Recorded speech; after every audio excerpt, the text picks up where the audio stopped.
বাবু আমি আসছি, আমার মেয়েকে স্কুলে দিয়ে আসছি। ঋষি, ঋষি, মা, উনি কি তোর ব্যাগে কিছু রেখেছেন?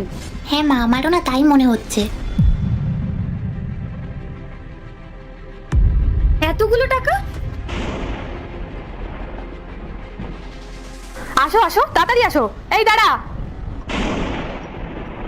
ঋষি, দেখো চোরগুলো টাকা চুরি করে নিয়ে পালাচ্ছে। তোমার মনে আছে তো গত 3 দিন ধরে তোমার 1 লক্ষ টাকা আলমারি থেকে খুঁজে পাওয়া যাচ্ছিল না, আর তুমি তন্ন তন্ন করে খুঁজছিলে। সেই টাকাগুলো ওদের কাছেই আছে। ওরা ধরা পড়ার ভয়ে পালাচ্ছে এখন।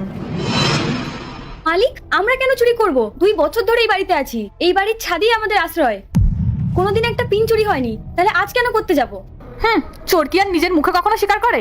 ঋষি, তুমি এখনো ওর কথা শুনছো? আমি বলছি শোনো, তুমি ওর মেয়ের ব্যাগটা এক্ষুনি চেক করো, সব টাকা পেয়ে যাবে। ঠিক আছে মালিক, আমি আমার মেয়ের ব্যাগ চেক করাবো, কিন্তু একটা শর্ত আছে। যদি আমার মেয়ের ব্যাগটা চেক করা হয়, তাহলে ম্যাডামের ব্যাগটাও চেক করা হবে। তুমি যখন এত বড় কথা বললে, তবে তাই হোক। আমি কথা দিচ্ছি, যদি তোমার মেয়ের ব্যাগে টাকা না থাকে, তবে ওর ব্যাগও চেক হবে।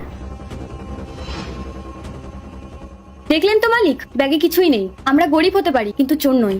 মালিক, আমার মেয়ের ব্যাগ তো চেক করা হলো, এবার মালকিনের ব্যাগটাও চেক করা হোক। পার্ট 2 দেখতে চাইলে কমেন্টে একবার পার্ট 2 লিখে বাবাকে ভালোবাসলে লাইক করবেন, মাকে ভালোবাসলে সাবস্ক্রাইব করবেন। আর আপনি যদি বাবা মা দুজনকেই ভালোবেসে থাকেন তাহলে লাইক সাবস্ক্রাইব করে আমাদের পাশে থাকবেন।